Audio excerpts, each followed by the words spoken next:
राधे राधे मित्रों, आप सभी को मोहिनी एकादशी की बहुत बहुत शुभकामनाएं। वैशाख के शुक्ल पक्ष की इस एकादशी को भगवान के पुरुषोत्तम रूप की पूजा का विधान है। भगवान की प्रतिमा को स्नान आदि करा, उत्तम वस्त्र पहनाकर उच्च आसन पर बैठाकर आरती उतारनी चाहिए और मीठे फलों से भोग लगाना चाहिए। इसके बाद प्रसाद वितरित कर ब्राह्मणों को भोजन तथा दान दक्षिणा देनी चाहिए। रात्रि में भगवान का कीर्तन करते हुए मूर्ति के समीप ही पृथ्वी पर शयन करना चाहिए। इस व्रत के करने से निंदित कर्मों के पाप से छुटकारा मिल जाता है। जो भी हमारे कर्म गलत कर्म होते हैं वो कर्मों से हमें छुटकारा मिल जाता है। बड़े मन योग पूर्वक सुन रहे थे युधिष्ठिर ये कथाएं।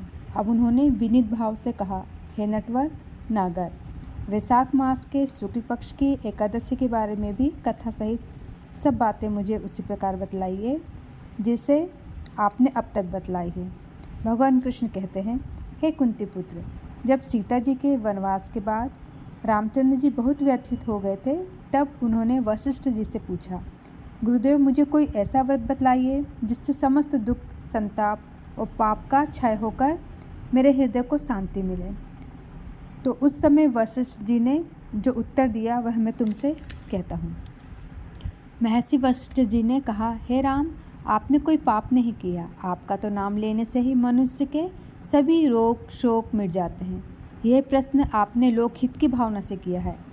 अतः मैं आपको बतलाता हूँ कि मानसिक शांति प्राप्ति और संताप तथा पाप मिटाने का अमोघ अस्त्र है मोहिनी एकादशी का व्रत। वैशाख मास के शुक्ल पक्ष की एकादशी को मोहिनी एकादशी कही इसलिए जाती है। इसका व्रत करने से मनुष्य के पाप तथा दुख दूर होकर वह मोहजाल से युक्त हो जाता है। अतएव दुखी मनुष्य को यह व्रत अवश्य करना चाहिए। इसकी कथा कहता हूँ मैं, आप सुनिए। सरस्वती नदी के किनारे बंसी सुंदर और संपन्न नगरी सरस्वती नदी के किनारे बसी सुंदर और संपन्न नगरी भद्रावती में द्युतिमान नाम का चंद्रवंशी राजा राज करता था। इसी नगर में धन धान से परिपूर्ण धनपान नामक एक वैश्य भी रहता था। वह वैश्य अत्यंत धर्मात्मा एवं विष्णु भक्त था। उस नगर में अनेकों भोजनालय, प्याऊ, कुएं, तालाब, धर्मशाला आदि बनवाए। सड़कों के किनारे आम, जामुन, नीम आदि के वृक्ष भी लगवाए।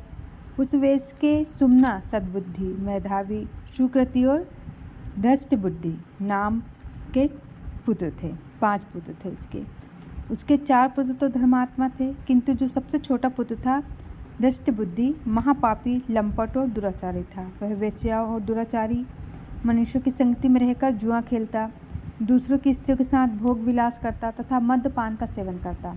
इस प्रकार अनेक कुकर्मों में फंसकर वह अपने पिता के धन को नष्ट करता था। इन्हीं कारणों से उसके पिता, भाई तथा कुटुंबियों ने उसको घर से निकाल दिया। घर से निकाल देने के बाद सब धन नष्ट हो जाने पर वेश्याओं तथा दुष्ट संगी साथियों ने भी उसका साथ छोड़ दिया। अब वह भूख और प्यास से बहुत दुखी रहने लगा। तब उसने रात में चोरी करना आरंभ कर दिया। अब जब वह पकड़ा जाता, लेकिन जो रात के कर्मचारी रहते वो वैश्य का पुत्र है जानकर उसको छोड़ देते, परंतु क्या हो जाता है कि दूसरी बार फिर पकड़ा जाता है। तो उन्होंने क्या किया, उसको राजा के सामने उपस्थित कर दिया। राजा ने उसे दंडित कर कारागार में बंद कर दिया। कारागार में राजा ने उसको बहुत दुख दिए और बहुत यातनाएं दी और फिर नगर में छोड़ दिया। फिर अब ज़्यादा परेशान करने लगा तो उसको क्या किया कि नगर से बाहर निकाल दिया। अब तो वह वन में जाकर रहने लगा, जानवरों का शिकार करता और अपना जीवन यापन करता।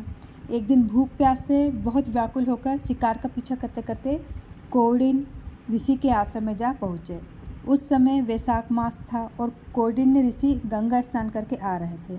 तो उनके जो भीगे वस्त्र थे उसकी छींटे उस बुद्धि के शरीर पर गिरे, उस दृष्ट बुद्धि के शरीर पर गिरे, जिससे उसको कुछ सद्बुद्धि प्राप्त हुई।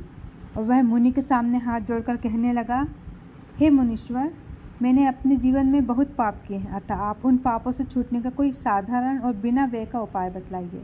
उसके दीन वचन सुनकर ऋषि कहने लगे कि ध्यान देकर सुनो, तुम वैशाख शुक्ला एकादशी का व्रत करो। इस एकादशी का नाम मोहिनी है और इससे तुम्हारे सब पाप नष्ट हो जाएंगे। मुनि के वचन सुनकर वह अत्यंत प्रसन्न हुआ और उनके द्वारा बताई गई विधि के अनुसार उसने मोहिनी एकादशी का व्रत किया और कहा, हे राम, इस व्रत को प्रभाव से उसके सब पाप नष्ट हो गए और अंत में वह गरुड़ पर चढ़कर विष्णु लोक को गया। इस व्रत से मोह आदि सब नष्ट हो जाते हैं। अतः संसार में इस व्रत से श्रेष्ठ अन्य कोई व्रत नहीं है। इसके महात्मा को पढ़ने अथवा सुनने से 1000 गोदान का फल प्राप्त होता है। वैसे सभी एकादशी का जो महात्मा है एक ही है, क्योंकि हमें ये एकादशी का व्रत करने से मोक्ष की प्राप्ति होती है। मन में जो भी व्यथाएं चलती रहती है उनसे हमें शांति मिलती है। बोलिए विष्णु भगवान की जय, मोहिनी एकादशी माता की जय। अब हम आरती जलाएंगे और भगवान की आरती करेंगे।